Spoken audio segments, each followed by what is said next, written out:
vai aparecer também. Estamos ao vivo, ó. E aí, pessoal, tudo bem com vocês? Fala, pessoal, tudo bom? Hoje temos live com o Geraldo Lemos Neto, Geraldinho, nosso querido parceiro aí, irmão de caminhada. Então eu convidei meu amigo Fabrício aqui lá do Instagram, Papo de Espiritualidade, para estar presente conosco aqui. Vai engrandecer também a nossa conversa e vai ajudar a gente nos comentários aí, né, Fabrício? Isso aí, pessoal, prazer, sejam todos bem-vindos, bem-vindas. Espero que essa live seja bem prazerosa. Hoje a gente vai ter a oportunidade de conversar com o Geraldo Lemos Neto, ele que conviveu aí muito tempo com o Chico Xavier e a pessoa mais indicada aí para contar os casos do Chico Xavier, as revelações que ele fazia muitas vezes, né, entre os amigos dele. Então a gente tem muita honra e a gente fica muito agradecido de ter essa oportunidade de escutar ele contando um pouquinho. A gente sente o Chico através dele, um pouquinho do Chico através dele. É verdade. Hoje, dentro do Espiritismo, quando se fala em Chico Xavier, logo a gente remete à imagem também do Geraldinho e vice-versa, né? A imagem do Geraldinho também remete muito ao Chico Xavier. Então é um prazer para nós falar com ele hoje. Entramos um pouquinho antes aqui para fazer um esquenta, né, Fabrício? E o pessoal tá perguntando aí, pessoal, a live vai ficar salva, tá? Depois do término da live, o Felipe vai deixar aí no Espírita que Sou aí no feed. Então, se você não tem a oportunidade de assistir agora, você vai ter a oportunidade de assistir depois. Acredito também que o Geraldo vai colocar também nas redes sociais dele, né? Então vai ficar salvo. Cristãos no Mundo, um abraço. Cristão no Mundo, abraço. João Pedro. Gente boa, da melhor qualidade. Dá uma olhada. A gente tem um projeto, né, com o João. João, daqui a pouco não, daqui uns dias, né? Uma semana, 2 semanas aí, vamos estar iniciando um projeto bem bacana com o João. Não sei se a gente pode falar, vamos deixar para ele falar, né? Vamos deixar aí o pessoal ficar curioso. Cibele, ele não dá... Não. Cristão no Mundo, que legal. Jesus abençoe você, abençoe todos. Obrigado. Nós. Vamos esperar o Geraldo entrar. Então, o Geraldo entrando na live aí, a gente já convida ele e vamos dar início à nossa conversa, nosso bate-papo aí. Pessoal, a Carla, a primeira vez, o Geraldo entrou. Entrou ali, ó. Beleza, vamos chamar o Geraldo aí. Vamos chamar ele lá. Só um pouquinho, pessoal. Ai, acho que foi.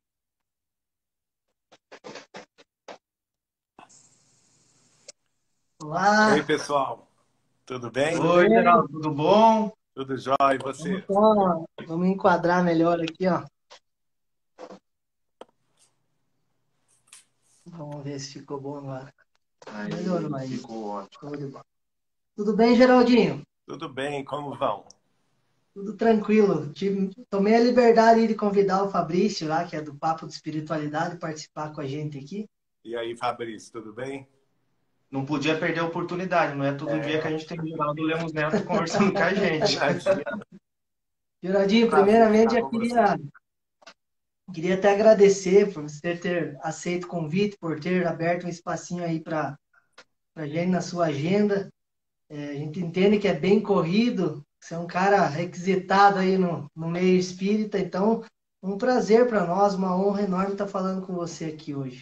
Imagina, o prazer e a honra é nossa.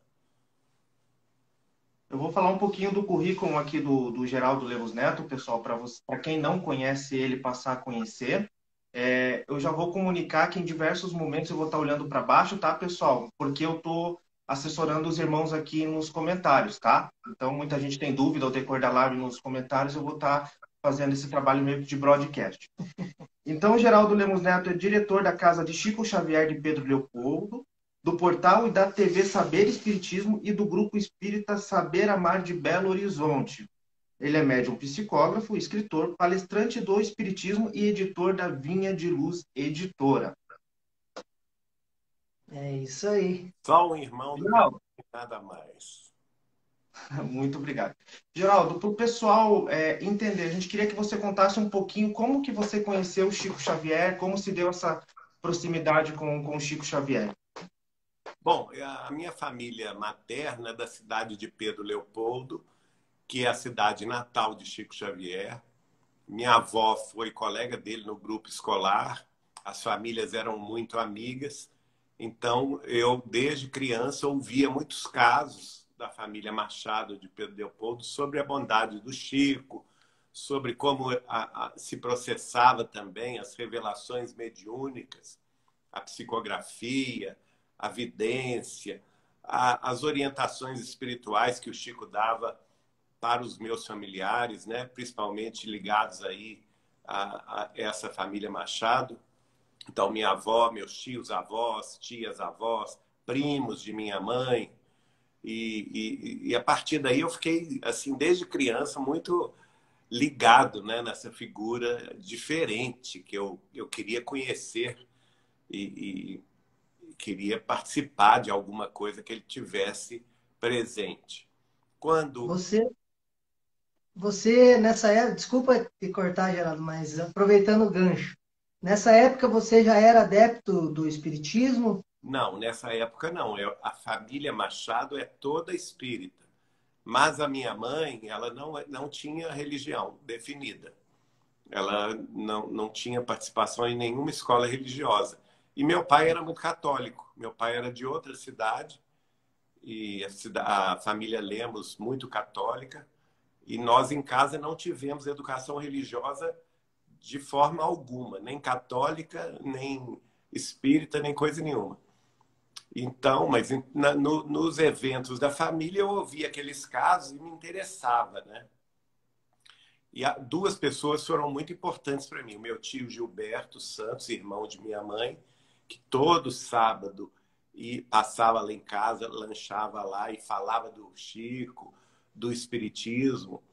E a irmã de minha avó, que a essa altura minha avó já tinha desencarnado, minha avó Carmen, a irmã mais nova dela, que é a tia Nair, que residia em São Paulo e passava 3 meses por ano hospedada conosco em Belo Horizonte, a mesma coisa. Ela era muito amiga do Chico, muito mesmo, né? Então eu ficava assim fascinado com os casos que ela tinha. E eu gostava bastante. Eu era criança, né? Até que, com 14 anos de idade, uma prima de minha mãe trouxe um livro autografado do Chico para mim, no meu aniversário. É um livro Coragem, do Emmanuel. E a partir daí eu fiquei doido para conhecê-lo. Só tive a oportunidade aos 19 anos, em 1981, quando essa minha tia Nair, que residia em São Paulo, me chamou para ir a São Paulo, que o Chico ia lá lançar 2 livros e ela trabalharia no lançamento desses 2 livros. Foi assim que eu o conheci, no dia 14 de outubro de 1981, portanto, há 41 anos atrás. Uma data assim inesquecível. E como que foi, como que houve esse estreitamento desses laços de amizade? Ele me chamou para conhecer, nesse dia, ele me chamou para conhecer o trabalho dele de Uberaba, e eu não demorei nem 15 dias, eu me entendi com essa prima de minha mãe, que ia lá todo mês, era a Wanda de Figueiredo Noronha. Ela era filha da minha tia-avó mais idosa, que era a Adélia Machado de Figueiredo. A tia Adélia, ela era espírita quando o Chico era criança. Ela era espírita antes do Chico, porque ela era nascida em 21 de abril de 1900. Ela era 10 anos mais velha que o Chico. E o irmão dela mais velho, o tio Zeca Machado, o nome dele era José Flaviano Machado. O Chico depois revelou que ele é o senador Flamínio Severus, lá há 2000 anos. Oh, que bacana. O Zeca Machado. E trabalhou com o Chico durante 35 anos lá em Pedro Leopoldo, no Centro Espírita Luiz Gonzaga. Ele falava do Evangelho enquanto o Chico psicografava, e ele também era o responsável pelos passes, pela cabine de passes, quando a reunião terminava. E depois o Chico também pede a ele que fundasse o Centro Espírita Sheila de Pedro Leopoldo, que agora, no dia 3 de agosto, aliás, completou 68 anos de funcionamento. E, então, uma pessoa muito ligada ao Chico, e ele também era muito mais velho que o Chico, ele era de 1897. E ele já era espírita quando o Chico era criança ainda. Então, a partir disso, eu tive muita proximidade com o Chico, que eu passei a visitá-lo em Uberaba, na companhia desses familiares, da família Machado, de uma grande amiga nossa que está viva até hoje, né? Quer dizer, está reencarnada até hoje na Terra, que é a nossa nona. A gente a chama carinhosamente de nona, o nome dela é Noêmia Barbosa da Silva, uma grande médium também aqui de Belo Horizonte. E às vezes, então, pelo menos uma vez no mês eu ia visitar o Chico. Em 1984, eu me casei com a Eliana da Cunha Borges, cujo irmão, Vivaldo da Cunha Borges, morava com o Chico em Uberaba. Ele que fazia toda a preparação dos livros, que a gente chama de diagramação dos livros do Chico Xavier, de todas as editoras. Não é? Desde 1975 ele tinha essa tarefa. Então, a partir daí, 1984, a gente passou a se hospedar com ele na casa dele de Uberaba, e daí veio essa grande intimidade, né, com o Chico. Também a nossa ligação foi muito fortalecida porque o Chico era muito amigo mesmo de duas figuras ícones aqui do espiritismo em Minas, que é a dona Neném Aluoto, que presidiu a União Espírita Mineira por 33 anos consecutivos, é a federativa do estado de Minas Gerais, né? E o Martins Peralva, que foi um grande escritor e palestrante espírita também, que era diretor-secretário da União. E como eles já estavam um pouco mais idosos e não podiam viajar por questões familiares e de saúde, eu também fazia a ponte entre a União Espírita Mineira e o Chico Xavier em Uberaba.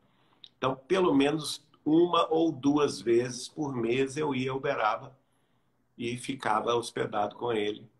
E daí surgiram esses papos todos, das noites sem hora de terminar, não é?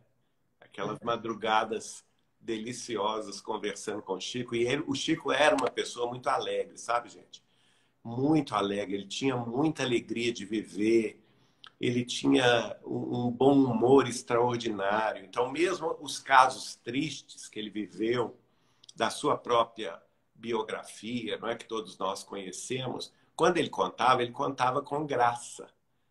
E acabava fazendo a gente rir. Ele era uma pessoa muito gozada. Ao mesmo tempo,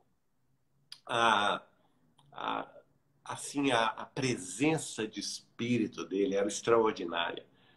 Sabe, a vivacidade. O Chico hoje eu fico pensando, gente, o Chico é um gênio, um gênio. Nós tivemos aqui na Terra um gênio planetário. Porque não é só... as pessoas focam muito a questão da bondade dele, claro, da humildade, que são características muito próprias do cristão verdadeiro, né? Mas o Chico não era só isso. O Chico era realmente uma das pessoas mais brilhantes e mais geniosas, de genialidade. Geniosas não, porque diz respeito a personalidade, né? Genial, Geniais. genial. Tinha uma genialidade também nas conversas, uma presença de espírito. E ele recebia muita gente ali, convivendo com ele na casa dele de Uberaba, às noites, principalmente, que ele recebia muitas visitas, as mais variadas visitas que você pode imaginar, desde cantores famosos, atores globais, presidentes da República, políticos de renome, até as pessoas mais simples também, gente do exterior que vinha do Japão para conhecê-lo, da Suécia, da Itália, sabe? Então, e pessoas de várias também procedências profissionais, né? Médicos, astrônomos. Então, conviver com ele era assim uma universidade do espírito, porque ele era capaz, apesar de toda a humildade dele, ele deixava a pessoa falar e tudo, mas daí a um pouco ele estava dando uma aula para aqueles doutores, né? Que Geraldo, sabiam tanto, mas que diante do Chico eles ficavam, assim, acabavam ficando em silêncio. o pessoal aqui na live tá falando muito bem de você, o pessoal tá apaixonado por você, já conhece você, né, das lives. O que está chamando bastante atenção, o pessoal aqui elogiando bastante sua energia, seu carisma. Quando a gente lê as biografias do Chico Xavier, a gente escuta muito dessas conversas madrugada fora, como você mencionou pra gente, né? Como é que eram essas conversas? Ele revelava muita coisa? Você pode contar um pouquinho pra gente, fazendo favor? Pois não, é como eu disse, o Chico gostava muito de conversar. Você queria ver o Chico feliz, era ele numa roda de conversa. Claro, ele estava mais feliz no centro espírita, na tarefa espírita. Ele tinha muito amor pela tarefa espírita, especialmente a tarefa da psicografia de cartas consoladoras. Ele dedicava um grande tempo para isso.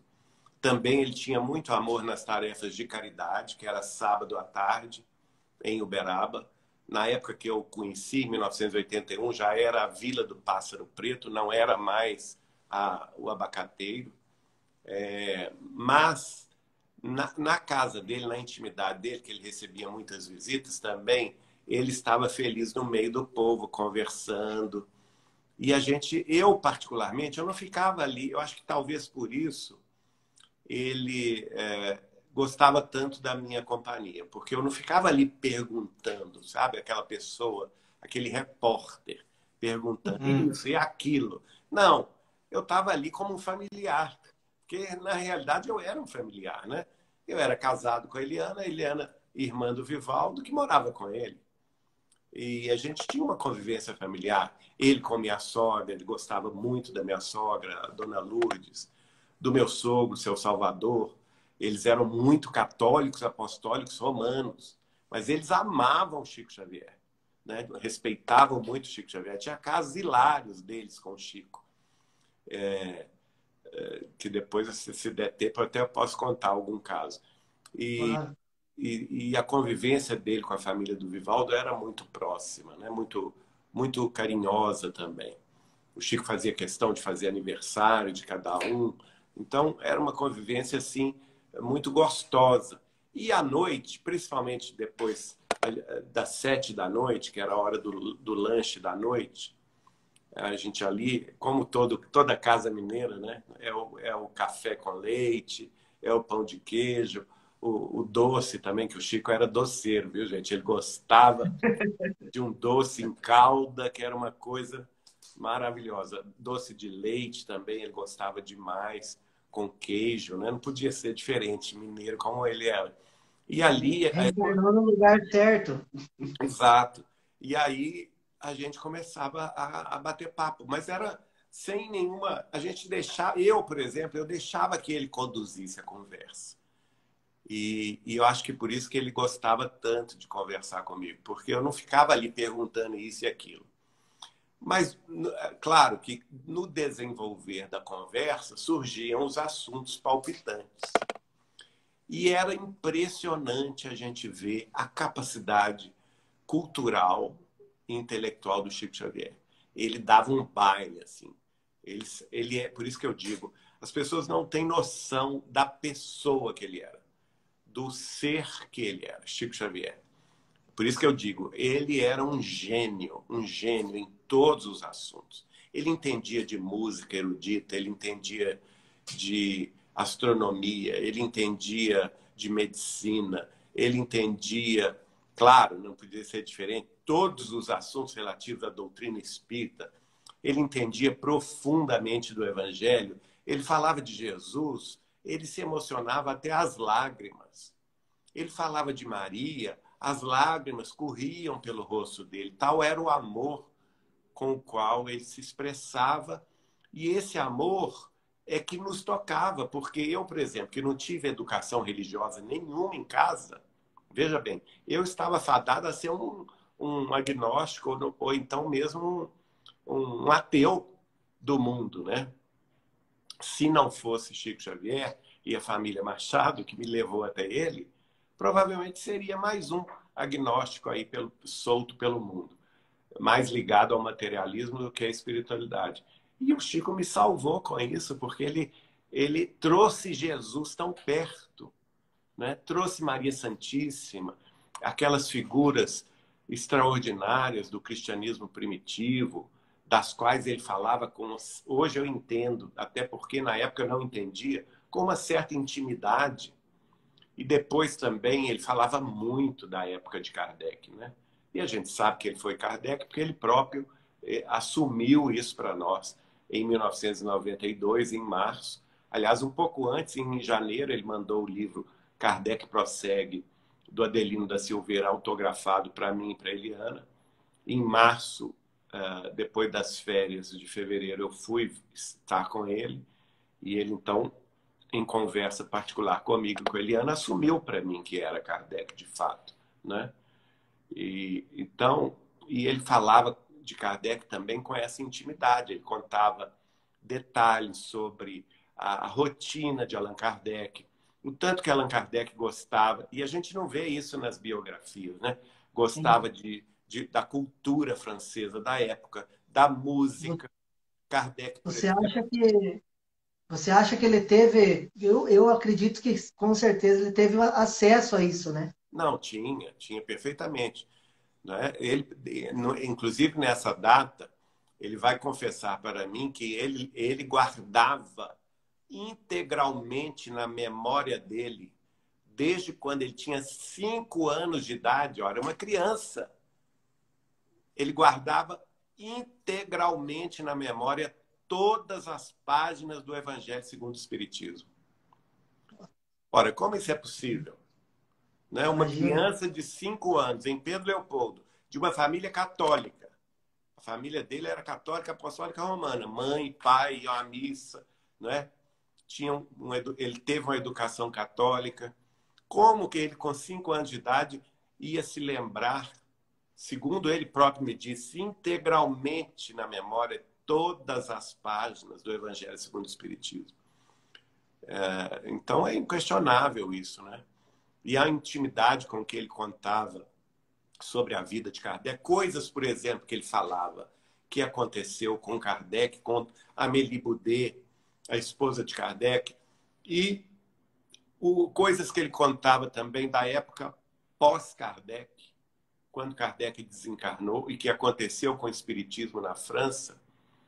Por exemplo, a adulteração do livro A Gênese, do livro Céu e Inferno, que ele contava para nós com muita precisão, e nós não tínhamos prova nenhuma disso. Essas provas só surgiram no século XXI, com os pesquisadores como Adriano Calzone, como o Paulo Henrique Figueiredo, como a Simone Bravato, né? Que foram identificar as fontes que realmente, por exemplo, que Kardec depositou na Biblioteca Francesa, até somente a 4ª edição da Gênese, que está manuscrita por Kardec. E é uma lei da França que exige isso. O autor de toda a obra tem que depositar um exemplar manuscrito na Biblioteca Francesa, né? E tudo, e os fatos, por que o Espiritismo morreu na França, ele nos contava isso em detalhes. E só mais recentemente a gente vai comprovar isso. Os livros do Adriano Calzone, por exemplo, Em Nome de Kardec, mostra isso. O livro sobre a viúva Amélie Boudet, não é? A dama que o Espiritismo quase esqueceu, que era a esposa de Kardec, o tanto que ela sofreu no período da morte, pós-mortem de Kardec.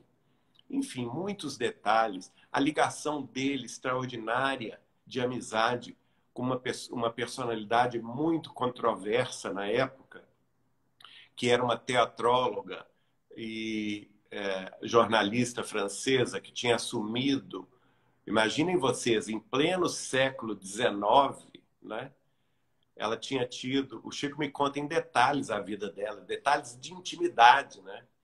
Que ela tinha tido vamos dizer assim, uma decepção amorosa muito grande com um jornalista com o qual ela vivia. Ela tinha sido baronesa de Devan, ela apanhava do barão, teve 2 filhos com o barão, aí fugiu do interior da França.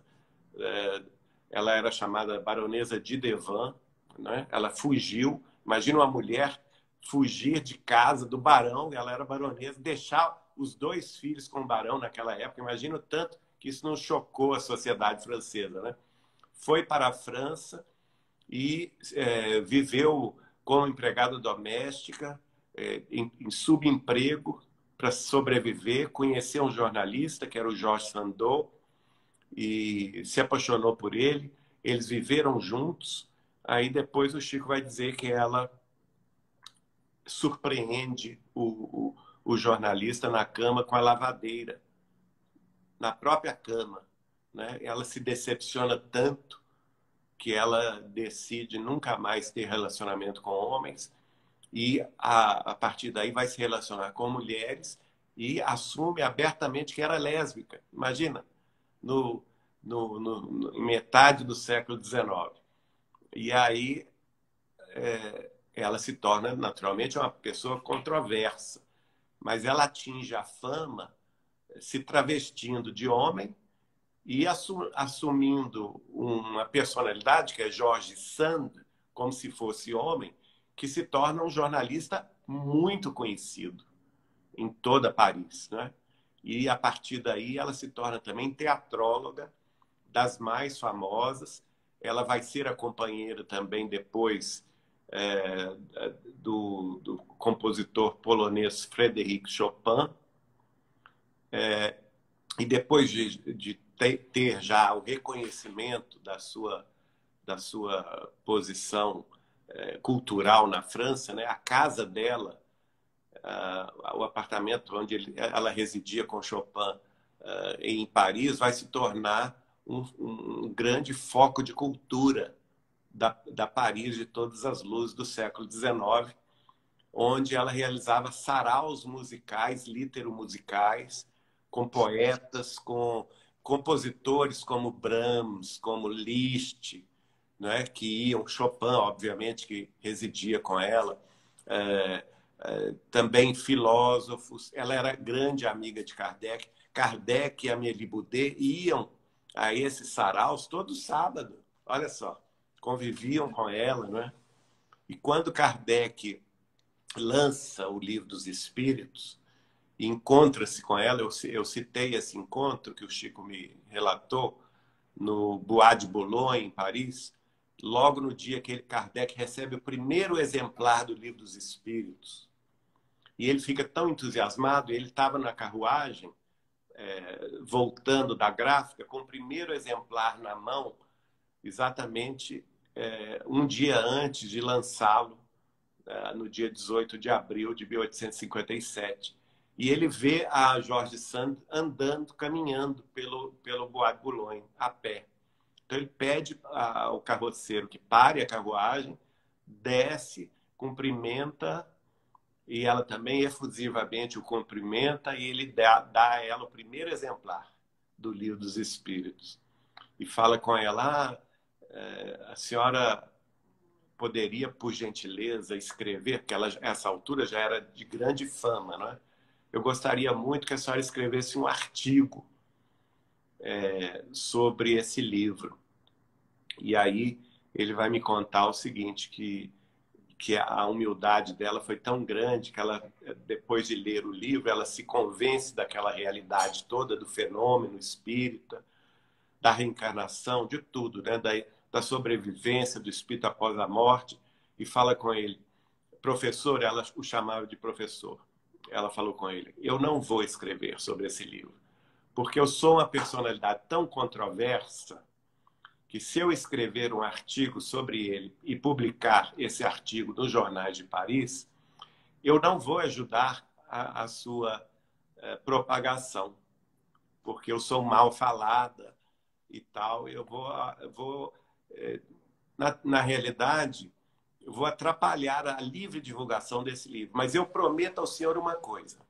Como eu sou teatróloga e escrevo minhas peças de teatro, que tem fama mundial, naquela época ela tinha ligações, por exemplo, com Sarah Bernard, que era a maior atriz da época, que era londrina, não é? Ela era muito amiga também do teatrólogo francês Victorien Sardou, que já tinha se tornado espírita, e as peças dela corriam o mundo. Aí ela falou com o Kardec, olha, eu vou prometer ao senhor uma coisa, eu não vou falar diretamente do livro, mas eu vou falar indiretamente. Em todas as minhas peças de teatro, a partir de agora, eu vou colocar temas espíritas. E a partir daí, realmente, na peça que se chamou Demi-Monde, ela colocou a influência dos espíritos, a influência dos obsessores, né? A reencarnação, a pluralidade dos mundos habitados, a pluralidade das existências, a mediunidade, a intuição espiritual, tudo isso ela passou. E ela viveu mais do que Kardec, ela foi desencarnar na década de 80, não é? do século XIX. Geraldo, muita gente aqui, que a gente queria agradecer, que a gente está batendo aí 315, 350 pessoas assistindo simultaneamente a gente. Muita gente está falando do amor que você tem na fala com o Chico, né? Até você citou que ele tinha um amor muito grande falando de Maria, né? E o pessoal está falando que é o mesmo amor que você tem falando dele. Isso eu não vou negar, porque realmente, gente, é um amor sem limites. Eu falo com vocês que eu tudo devo ao Chico Xavier. Ele é tudo para mim, tudo. É meu avô, minha avó, meu pai, minha mãe, é tudo. Meu filho, minha filha, é tudo. A gente que não conheceu ele fisicamente, né? A gente já tem essa vontade de abraçar ele e não soltar mais. Então, muitas vezes as pessoas, eu escuto bastante nas lives, falando, né, dessa sensação que as pessoas queriam ter de conhecer ele pessoalmente. Você tem alguma informação? Você sabe se ele falou alguma coisa, se ele vai retornar para o planeta Terra, se ele irá reencarnar, alguma revelação nesse sentido? Bom, essa revelação não foi feita a mim, ela foi feita à dona Nena Galves, e que dirige até hoje o Centro Espírita União em São Paulo, que foi fundado também sob a orientação do Chico direta. A dona Nena e o marido dela, o Francisco Galves, era quem hospedava Chico Xavier em São Paulo. Ele ia todo mês fazer tratamento de acupuntura em São Paulo. Então, a dona Nena, um dia, o Chico já estava mais idoso, e ele tinha lá o quarto dela, tem até hoje o quarto preservado na casa dela, né?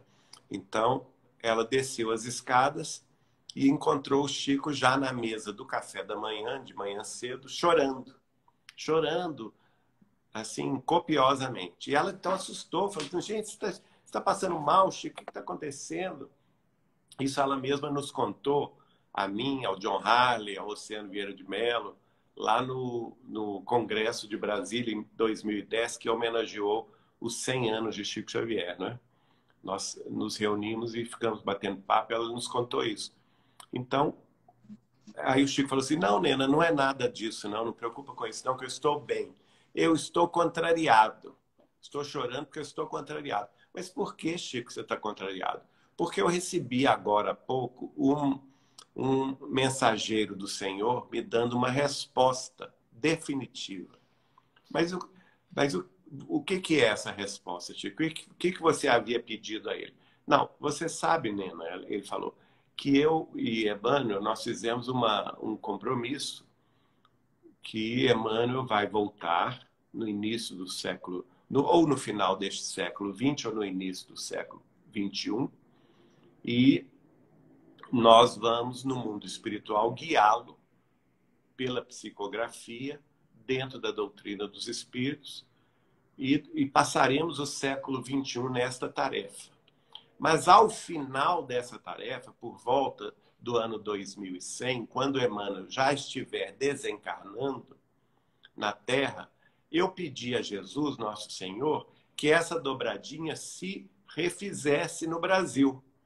Eu reencarnaria de novo no século 22 no Brasil e Emmanuel, na espiritualidade, continuaria me guiando na psicografia para a tarefa prosseguir. E acontece que eu acabo de receber a notícia de um mensageiro de Jesus negando a minha petição. Ah, Chico, não diga, mas que pena. Então você... Ah, porque eu queria voltar era para o Brasil, Nena. E falou com ela, né? Eu queria voltar para o Brasil. E aí... Mas o que o Senhor mandou lhe dizer? Aí não, ele disse que não, que o Brasil não, porque ele já tinha planos para eu reencarnar no século 22 na cidade de Jerusalém. Olha, que legal. Chico chegou a falar sobre alguma coisa sobre o futuro do Brasil como nação? Tudo, tudo, né, gente? Pelo amor de Deus, essa pergunta é tudo a ver com Chico Xavier. Basta ver o livro Brasil, Coração do Mundo, Pátria do Evangelho, que ele falava, inclusive, isso está registrado em entrevista, que o livro não é autoria. Muita gente fala assim, esse livro é opinião pessoal do Humberto de Campos. Não é não, gente. Isso é falta de estudo de quem fala essa bobagem. O próprio Chico Xavier, em entrevista, disse: Humberto de Campos apenas acessou conhecimentos do mundo espiritual superior sobre a formação do Brasil, sobre a missão do Brasil, não é? Como pátria do Evangelho e coração do mundo, e transcreveu essas informações para a Terra através da minha psicografia. Assim como ele fez com o livro Boa Nova, por exemplo, que também não é invenção da cabeça dele, como autor espiritual. Ele teve acesso a essas informações na vida maior e trouxe para a Terra através do livro Boa Nova. Então, eu recomendo a vocês conhecerem profundamente esse livro. Esse livro mostra que o Brasil tem, diante do concerto das nações da Terra, tem uma missão primordial, que é revelar a vida eterna, a sobrevivência do espírito após a morte do corpo, a mediunidade, a pluralidade das existências, que é a reencarnação, a pluralidade dos mundos habitados e outros postulados espíritas cristãos. Não é à toa que foi aqui no Brasil que o espiritismo mais se desenvolveu, e mesmo pessoas que não são espíritas de carteirinha, vamos dizer assim, né? Católicos ou de outras religiões, eles já aceitam certos preceitos doutrinários, como a reencarnação, como a mediunidade, não é? Então, é uma nação que foi destinada a ter esse papel. E o Chico, numa entrevista na rádio em São Paulo, em 1972, se não me engano, o programa era o Ponto de Luz, se não me engano, do professor Herculano Pires. Ele faz uma revelação, a gente tem o áudio dessa revelação. Ele fala: de 1870 para cá, ele estava falando, portanto, em 1972, ou seja, 102 anos depois, né? Ele revela o seguinte: Emmanuel me esclareceu que cerca de 15 a 20 milhões de espíritas ou espiritualistas que estavam encarnados na Europa do século XIX, secundando o trabalho de Allan Kardec na França, na Bélgica, na Inglaterra, nos países da Europa, para trazer a terceira revelação de Deus aos homens, ao desencarnarem lá no século XIX, todos eles emigraram para o Brasil e começaram a reencarnar aqui a partir do final do século XIX, início do século XX, para que aqui, nas plagas brasileiras, o espiritismo florescesse. Não é? Sabe, Geraldo, que tem muita coisa que tanto eu quanto o Fabrício, você deve ver aí, deve estar enjoado das marcações nossas nos Não, stories, né? de jeito Mas nenhum. Para mim tem é um muita coisa prazer. que a gente, tem muita coisa que a gente ouve você falar, que a gente lê nos livros, como você citou, né? O Brasil, Coração do Mundo, Pátria do Evangelho, Boa Nova e tudo mais, que a gente vê o link, a relação da tua fala, das tuas histórias que o Chico falava, com o que está escrito ali. E às vezes a gente faz uma materiazinha para questão de informação do pessoal, nem todos hoje têm acesso a um livro, infelizmente, e tudo mais. E as pessoas acabam duvidando. Ah, porque isso e aquilo, porque o Geraldo não sei o quê, ah, porque vocês são sensacionalistas. Mas não é, basta a pessoa pegar o livro, ler, estudar, pesquisar, que vai ver que está lá escrito, né? Tudo na vida, veja bem, a obra de Chico Xavier até hoje atingiu, de livros publicados, minha gente, 540 livros. Que agora, essa semana mesmo, publicaram mais um. Então, são 540 livros. As pessoas precisam entender que, para compreender Chico Xavier, todos têm que estudar esses 540 livros. Em primeiro lugar, antes de fazer juízo de valor de qualquer coisa. Porque lá nós vamos encontrar essa fonte segura, cristalina, de água pura que verte dos planos mais altos da vida espiritual para saciar a nossa sede de sabedoria e de amor. É a água mais pura que veio de mais alto, naturalmente, das mãos do próprio Jesus, porque eu não tenho dúvida que o grande guia espiritual de Chico Xavier, minha gente, não é Emmanuel, não. Chico é muito maior do que Emmanuel. Prestem atenção no que eu estou dizendo. Emmanuel é um espírito de uma certa hierarquia, mas o Chico era muito mais do que ele. Vejam bem que o Chico tinha guia espiritual para várias tarefas. O Emmanuel era para a tarefa da psicografia. Dr. Bezerra de Menezes era o guia espiritual para a homeopatia. André Luiz era o guia espiritual das receitas médicas, dos tratamentos médicos que o Chico prescrevia para os outros, né? As orientações para a cura de muita gente. Pessoas da minha família foram curadas pela orientação de André Luiz, Dr. Bezerra. Né? Nessa hora não era Emmanuel quem aparecia, não. A Isabel de Aragão, rainha santa de Portugal e de Algarve do século XIII, que é a veneranda de nosso lar, nós conhecemos-la pelo apelido, né, de veneranda. Veja bem, em nosso lar está dito que ela ganhou um diploma de 1 milhão de bônus hora gratuito de serviço ao próximo. Coloquem na ponta da calculadora o que é 1 milhão de horas de serviço gratuito. São mais de 6 séculos, minha gente. Olha a altura espiritual desse espírito. É muito maior do que Emmanuel, Isabel de Aragão, porque no livro, eu até recomendo esse livro extraordinário, que nós participamos da sua edição através do GEM, Grupo Espírita Emmanuel de São Bernardo do Campo, coordenado pelo Caio Ramaciotti, fundado pelo pai dele, Rolando Ramaciotti, que é o livro Mensagens de Inês de Castro. O espírito de Inês de Castro, que tinha sido várias personalidades conhecidas, como, por exemplo, o espírito de Inês de Castro, que escreveu através de Chico Xavier. Em 1977, este livro, que se chama Mensagens de Inês de Castro, ela foi a filha de Emmanuel há 2000 anos, que é a Flávia Lentulha. Ela foi a rainha Joana Louca de Espanha, não é?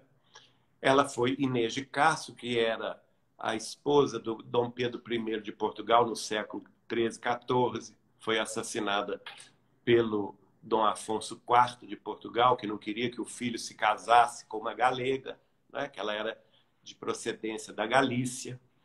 E, mais recentemente, ela foi a médium de Allan Kardec, no século XIX, Caroline Baudin, uma das médiums que Kardec se utilizou para receber as mensagens espirituais.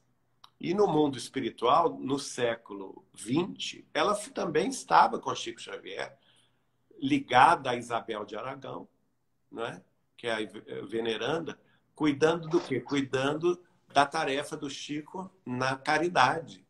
A Isabel de Aragão aparece para o Chico 2 dias depois dele receber a primeira mensagem, que foi no dia 10 de julho de 1927. Ele tinha recebido a primeira mensagem psicografada no dia 8. 2 dias depois, Isabel de Aragão aparece para ele. E ele fica assombrado com a elevação dela, a luminosidade desse espírito. Ele fica até assim surpreso, ele a confunde, a princípio, até com a própria Maria de Nazaré. Ele me contou isso. Tal era a beleza do espírito. E ela falava em castelhano fluente para ele, e ele entendia tudo, e falou com ele: Francisco, eu vim aqui em nome de nosso Senhor Jesus Cristo te pedir que distribua pães com os pobres, nossos irmãos.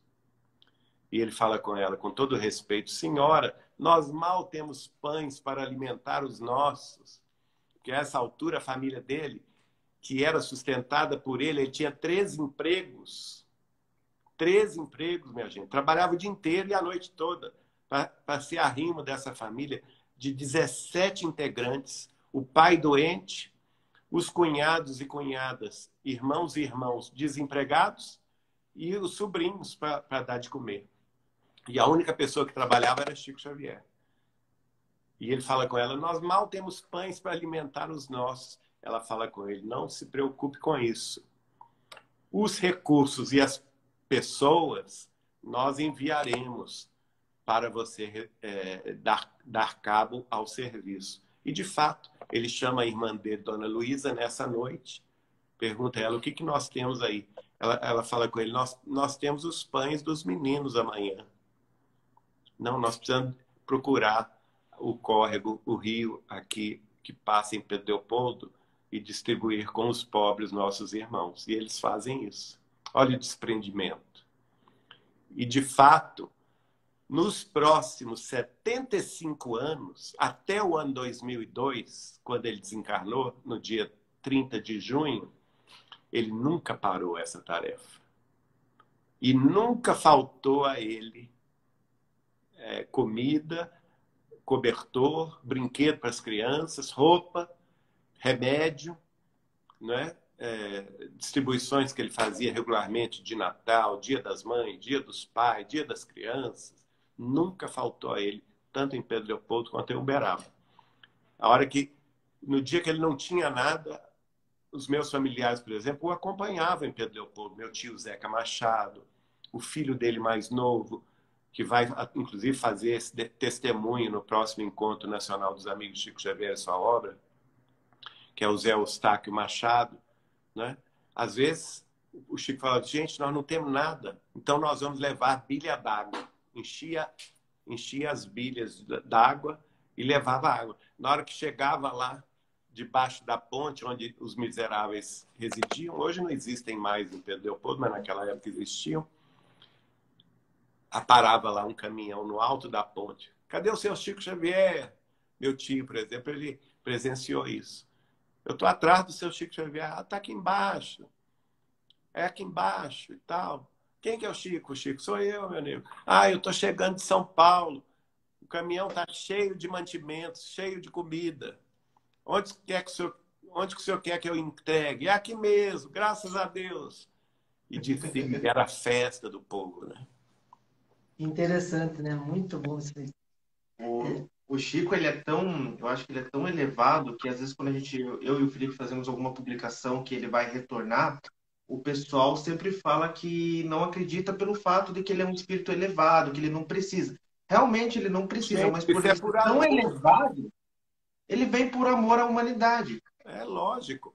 Olha só, o Chico deu essa entrevista ao Adelino da Silveira e falou com ele o seguinte: não passa um século sem que um dos apóstolos de Jesus esteja encarnado na Terra. Então, Jesus vai nos abandonar? Não, nós Falando, precisamos desses espíritos elevados. São eles que nos elevam, né? Claro. Eles que nos empurram para caminhar. Ai de mim se não fosse Chico Xavier. Um dia eu falei com ele assim, Chico, posso te fazer uma pergunta? Pode. Se eu não te conhecesse nessa encarnação, o que seria de mim? Aí ele parou, assim, ficou me olhando, como se estivesse vendo cenas, talvez, de outras possibilidades, né? E ficou me Por olhando. cima do óculos, né? Por cima do óculos. Ficou me olhando e falou assim, olha, Geraldinho, eu vou te falar uma coisa. Você nasceu numa família abastada. Meu pai era empresário. Você não teve educação religiosa nenhuma em casa. Nem da católica. E sua mãe... ele gostava muito de minha mãe.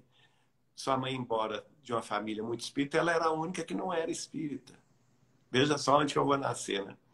Uhum. E aí ele falou comigo, e essas facilidades todas na juventude, se você não tivesse contato com a espiritualidade, claro que ele não se colocou aí, não é, na resposta. Mas a minha pergunta foi clara, eu queria saber dele, se eu não o conhecesse. Aí ele falou assim, olha, se você não tivesse contato com a espiritualidade e essas facilidades financeiras e pouca responsabilidade na juventude de famílias abastadas, você provavelmente entraria no caminho das drogas e já estaria desencarnado por elas. puxa, olha só. Forte, né? Forte. Geraldo, teve pessoal que eu li aqui nos comentários perguntando, no momento que você, no começo da live já que você citou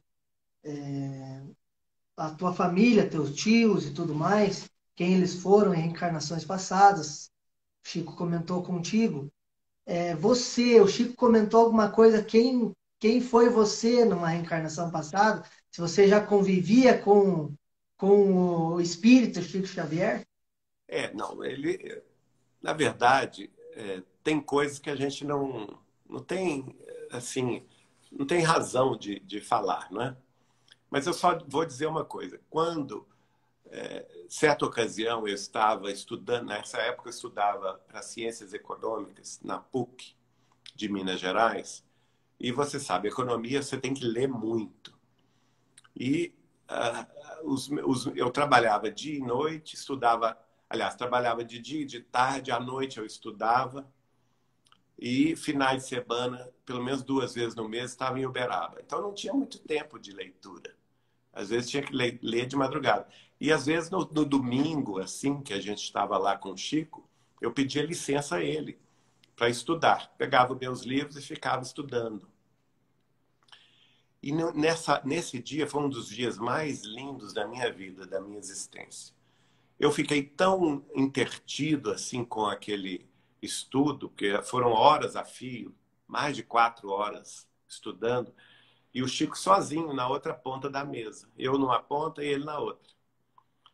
Que eu me abstraí que eu estava em Uberaba, que eu estava ao lado do Chico Xavier. E cansei do estudo e comecei a sentir um amor tão grande, mas um amor tão grande. E pensando assim, gente, da onde será que eu conheço o Chico? Porque é muito amor que eu sinto por ele. O que será que nós já fomos no passado, né? Mas eu esqueci que eu estava lá, do lado dele. Aí foi aquele susto que ele vira para mim e fala assim, Geraldinho, você levou aquele susto. Nossa Senhora, ele está aqui. Isso que você está me perguntando é o seguinte, eu não vou te dizer que nós somos pai e mãe, filho e filha, irmão e irmã, avô, avó, neto e neta, sobrinho e sobrinha, tio e tia, porque nós já fomos tudo isso ao longo de muitos e muitos milênios. E ele cruzou os braços assim, tecendo como se fosse um tecido, né? Cruzou os dedos, aliás, os braços, não, os dedos. Fez assim. E falou assim, tá vendo aqui cada, você sabe como é feito um tecido? Cada tecido é feito por um fio de tecido que vai se enroscando no outro, se entrelaçando no outro. De modo que nós já atingimos um amor que não tem definição no mundo. Pelas vamos dizer assim, conveniências terrestres ou os nomes terrestres, né? Aí eu disse, Chico, mas de onde vem tanto amor? E ele disse, olha, meu filho, até onde eu me lembro, eu te conheço há 40 mil anos. Nossa Senhora. Meu Deus. Que honra, que legal. Maravilha. Então, que bacana. É isso, não tem...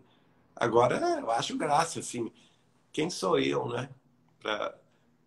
Devo ter feito, sinto isso, que devo ter feito muito mal a ele e nessas vidas todas, porque as famílias são assim, né? As famílias têm sempre aqueles que são mais elevados, que caminham na frente, e nós, os retardatários, vamos na rebarba. Maravilhoso. Muita gente aqui na live, Geraldinho, falando que não é espírita, que é de outras religiões, mas que graças a muitas das suas lives está começando a estudar a doutrina espírita, está começando a se interessar. Muita gente falando aqui que o divisor de águas foi o podcast Paranormal Experience, onde o pessoal aprendeu muito e está estudando bastante.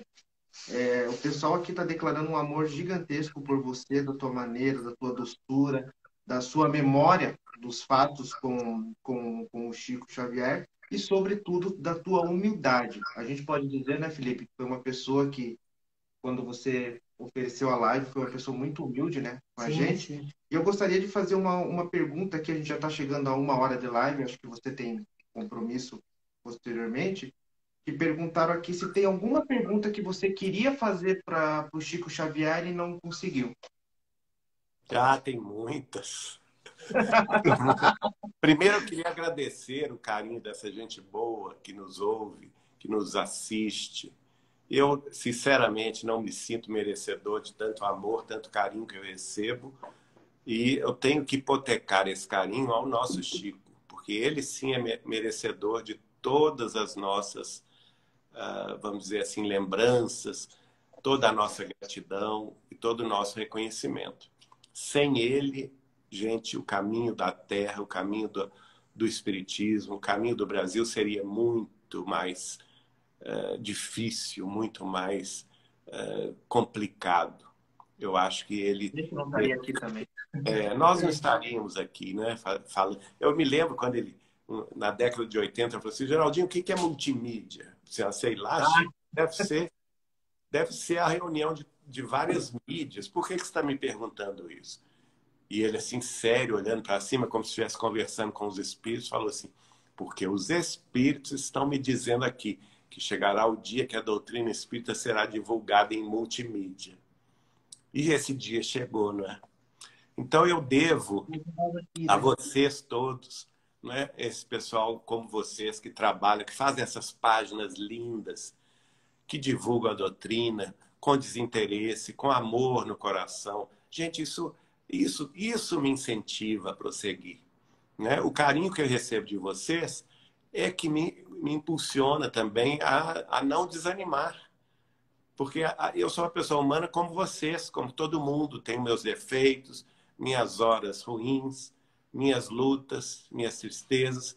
Mas é a alegria do Espiritismo que representa Jesus de novo para o nosso coração que faz com que a gente sinta realmente que é preciso trabalhar e servir um tanto mais em nome do Cristo, com a companhia inequívoca de um grande espírito, de uma grande alma, que foi e continua sendo o Chico Xavier para todos nós, né? Então, é o meu agradecimento. Não tenho, eu vou dizer, qual pergunta? São tantas. Hoje eu fico pensando, gente, mas como eu fui idiota, porque ele falava um assunto e eu devia, né? As pessoas dizem, mas por que você não perguntou? Eu falei, gente, mas a gente estava ali ouvindo, né? Você na É muita fonte. presença moral, né? É aquela história. O Chico era muito. Como ele gostava de falar, de contar caso, a gente deixava, era a fonte, deixa a fonte derramar aquela água pura. Nesse momento, você não tem vontade de ir lá pegar um copinho e estragar a fonte, porque às vezes com a sua mão, com um copo sujo, você vai estragar o assunto. E certamente muitos desses casos que ele nos contou, eu poderia ter perguntado coisas mais específicas, né, para esclarecer determinados pontos. Mas eu fico lembrando o seguinte, a conversa era tão natural que às vezes uma interjeição minha ou uma interrupção minha ou de qualquer outra pessoa próxima poderia ter interrompido aquela conversa, né? Como nós tivemos vários casos de amigos queridos. Aliás, uma amiga queridíssima que retornou agora ao mundo espiritual, Dona Terezinha de Castro, do Rio de Janeiro, fundadora do Seara de Amor e Luz, nos contou isso recentemente também. Ela estava, de repente, surgiu um ambiente que ela sentiu que ela estava na França do século XIX, diante de Kardec. E o Chico falando com Kardec, né? Contando para ela como foi o encontro dela com Kardec. E ela caiu na bobagem de perguntar, mas Chico, mas isso é Kardec, não é você. Aí o Chico, quando se apercebeu disso, ele encerrou o assunto, não é? Parou de falar. Então, às vezes, a pergunta seria inoportuna. Sim. Geraldo, você falou da multimídia e eu vou puxar um gancho lá de trás. Eu e o Fabrício trabalhamos juntos por 2 anos, né? Por 2 anos. E nesses 2 anos era raro nós conversarmos sobre o Espiritismo. Eu não sabia que o Fabrício gostava disso e ele também não. Olha E só. num dia, numa manhã, eu me lembro bem que era uma manhã, eu perguntei sobre a data limite. Falei, já ouviu falar na data limite? Não me lembro como que a gente entrou no assunto. E ele ainda não conhecia. Então eu coloquei no computador que tinha, nós somos fisioterapeutas, né? Então tinha um computador numa bancada onde a gente fazia a evolução dos pacientes ali e coloquei no YouTube lá, ó, depois na tua casa assista, que é bem interessante e tal. E foi a primeira vez que eu tive consciência de quem era o Geraldinho, de quem era todo aquele pessoal que fez o documentário. Então, você vê como que a espiritualidade vai ligando as pessoas, que depois de nós ter, cada um foi para um trabalho diferente. O Fabrício começou o trabalho com o Instagram lá, eu com o Instagram aqui. Hoje nós trabalhamos praticamente juntos, né? Uma parceria nossa aqui. E você fazendo esse elo entre nós dois hoje. Interessante. A gente fica anotando as tuas palestras, tudo que você fala, a gente para, anota, publica.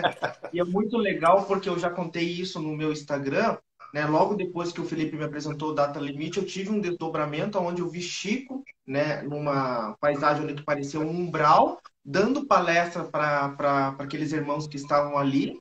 Eu tive um encontro depois da palestra com ele. E quando eu acordei, estava tudo na minha mente, como era a logo do meu Instagram, o que eu tinha que Olha, publicar.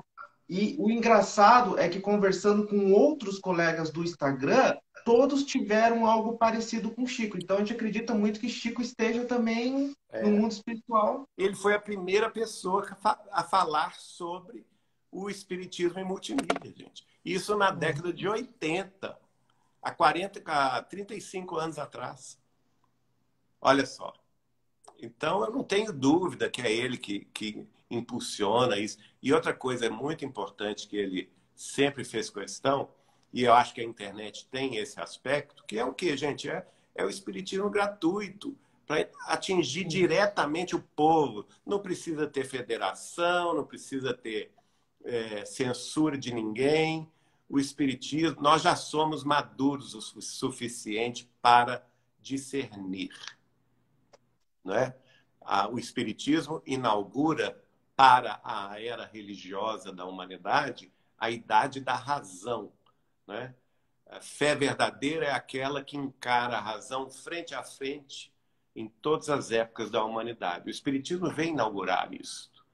Então, nós todos, seres humanos em evolução na Terra, nós já temos maturidade para saber o que nós vamos escolher para a nossa vida, o que nós vamos meditar, estudar, buscar, não é? O próprio Jesus fala, busca e acharás. Batei na porta e a porta se vos abrirá. Então, esse movimento tem que ser direto. O Chico falava conosco assim, Geraldinho, Espiritismo é Jesus de novo para o coração do povo. Tudo que estiver fora disso é conversa fiada. Então, essa conversa direta que a gente tem com quem está nos acompanhando, seja nos centros espíritas ou nas redes sociais, com quem nós temos condição de conversar. Por exemplo, eu não deixo de responder uma mensagem do Instagram meu, pessoal.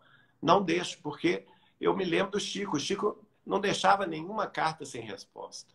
Ainda que ele não pudesse escrever uma carta inteira, mas ele sempre mandava alguma coisa para as pessoas, né? Hoje, a gente não precisa escrever cartas, mas a gente tem as mensagens no Instagram, principalmente, que é as do portal também, Saber Espiritismo, do YouTube, da TV Saber Espiritismo, e vamos em frente, porque esse contato direto. E sempre incentivando as pessoas a buscar as fontes da literatura espírita em Allan Kardec e Chico Xavier, que para mim é a base fundamental da doutrina dos espíritos. Não estou diminuindo nenhum outro autor, mas eu acho que para a gente conhecer espiritismo, a gente tem que conhecer os dois. Allan Kardec no século XIX e Chico Xavier no século XX. E aí sim, você lendo, estudando, conversando sobre os assuntos ali expostos, você vai ter condição de discernir com mais segurança. Você quer perguntar alguma coisa? Senão... Não, acho que já deu. Acho que o Geraldo deve ter compromisso. Eu só queria... Mas fica à vontade, se quiserem perguntar. Então... Só deixa eu mandar um abraço aqui, que se eu não mandar, eu não entro em casa. Minha mulher é apaixonada por você, ela gosta muito. E ela mandou um abração para você. Como é que ela chama? Ellen. Ellen, um beijo, Ellen. Eu queria fazer uma pergunta. Tanto eu como o Felipe, a gente gosta muito do tema de ufologia. Chico chegou a fazer alguma revelação sobre os nossos irmãos de outros planetas? Muitas, né? Inclusive nas obras dele, gente. A mãe dele escreveu no livro Cartas de uma Morta. Humberto de Campos escreveu sobre a viagem dele a Marte no livro Novas Mensagens. Também escreveu no livro Crônicas de Além Túmulo. Emmanuel escreveu no livro A Caminho da Luz, que é outro livro que vai falar também sobre a transição planetária, sobre o papel do Brasil. Eu recomendo muito A Caminho da Luz, de Emmanuel. Emmanuel também vai falar sobre habitantes de Sírios no livro Renúncia. Ele vai falar também no livro Justiça Divina, Ante os Mundos Superiores, uma mensagem belíssima, em que ele nos adverte sobre os riscos da autodestruição nuclear da civilização terrestre, não é? Então, isso sempre foi um tema recorrente na obra de Chico Xavier. André Luiz vai falar na obra Evolução em Dois Mundos, sobre os impérios siderais que existem, né? As outras galáxias, tudo. Então, e o Chico, no nosso bate-papo aí das madrugadas, falava dos contatos que ele teve. Ele teve contatos. Ele teve contatos em Pedro Leopoldo, ele teve contatos entre Franca e Ribeirão Preto uma vez. Não muito bom esse contato. Ele me explica que 10% das civilizações extraterrestres são até piores do que nós. Não são boas, mas que 90% deles são melhores do que nós, no campo moral, no campo ético e de espiritualidade, também científico. Agora, existem aqueles, embora minoria, que já se desenvolveram muito na tecnologia, na ciência, já cruzam os espaços, mas que o coração continua uma pedra, né? É engraçado que muita gente não entende isso. Ora, é só pensarmos o seguinte, gente. Jesus veio à Terra há 2000 anos, né? Há 2000 anos, Jesus já falava de amor, de misericórdia, de perdão, de fraternidade. De lá para cá, a Terra evoluiu no campo da ciência, das artes, da cultura, da tecnologia, mas em termos morais, muito pouco. Uhum. 20 séculos depois da palavra do Cristo, nós não estamos vendo aí grandes nações se atacando e guerreando, ainda no século XXI, não é? Então, vejam, a evolução científica e tecnológica nada tem a ver com a evolução espiritual, evolução moral, evolução ética. É uma evolução que se conquista com muito esforço. E é possível que civilizações que tenham avançado mais do que nós continuem na situação de mundo de expiação de provas como nós. Só que com tecnologia mais avançada do que nós, não é? Agora, ele fez questão de dizer também que ele convivia com um grupo de extraterrestres mais baixinhos, tinha 1 metro de altura, ele me descreveu 1 metro de altura, grandes olhos amendoados, não tinha orelha, só um orifício, não tinham narizes, também só um orifício, na boca não tinham dentes, era só uma abertura, não se alimentam de sólidos, só de líquidos, não falam, portanto não tem aparelho fonador, porque eles se comunicam pelo pensamento. E ele falou, eles são boníssimos, são entidades muito boas. Eles protegem a Terra e trabalham em sintonia com Jesus para a evolução terrestre, no campo da ciência, das artes, da espiritualidade, e são seres boníssimos. Eles têm 1 metro só de altura, mas têm uma cabeça grande, porque o intelecto deles é muito mais desenvolvido do que o nosso. E uma curiosidade que o Chico me contou, esse olho deles gigante, né, amendoado, eles são capazes de ver ao mesmo tempo todos os planos. O plano das trevas, das sombras, o plano da crosta terrestre, o plano do umbral, o plano da ciência e das artes, o plano dos servidores de Jesus e o plano crístico ao mesmo tempo. E processam essa informação sem se alterarem, porque já tem maturidade para isso. Se qualquer um de nós visse tudo isso, provavelmente ficava maluco da cabeça, né? Porque a gente não tem cabeça ainda para processar tanta informação. E o nosso olho enxerga uma determinada uma Só uma frequência de luz. faixa entre o vermelho e o violeta, só. Nós só enxergamos uma faixa de frequência entre o violeta e o vermelho. É. Basta pensar no sinal de Wi-Fi, por exemplo, né, que a gente usa. Ninguém vê, né? Ninguém vê, mas ele está aí, né? Tá aí, exatamente. Geraldo, quero agradecer você, acho que não vamos tomar teu tempo mais. Eu que agradeço o carinho de você, eu gostei muito da live, desse bate-papo. Obrigado, Felipe, obrigado, Fabrício. A gente procurou fazer uma coisa diferente das demais, né? Perguntar mais sobre o Geraldinho, sobre esse vínculo com o Chico e tudo mais, porque a gente assiste muita coisa tua e a gente vê que você fala uma coisa, sempre repete ali, repete lá, repete lá. Vamos tentar trazer um conteúdo diferente, vamos mostrar quem que é o Geraldinho, como que aconteceu o vínculo com o Chico e tudo mais. Fazer uma coisa mais dinâmica do normal por aí, né? Bom, espero que tenha conseguido, então. Foi bacana, muito bom. A gente fica muito agradecido, tanto eu, né, aqui do Espírita que Sou, quanto o Fabrício lá no Papo de Espiritualidade, por você ter aceitado essa live, por, né, doar um pouco do teu tempo para nós aqui e passar esse conhecimento maravilhoso que você tem, não só com a gente, mas com todo mundo que assiste e quem irá assistir futuramente a live que a gente vai deixar salva aí. Obrigado, gente. Eu que agradeço o carinho de vocês. Me senti abraçado aí por vocês. E vamos seguindo juntos, tá bom? Tá bom. E obrigado pela paciência que você tem com a gente no, Não, no reposto. nada disso. Obrigado, Geraldo. Fica Obrigado, com Deus. tchau, Tudo pessoal. bom. Tchau. Tchau, tchau. Tchau. Com Deus. Amém, igualmente. Tchau, tchau.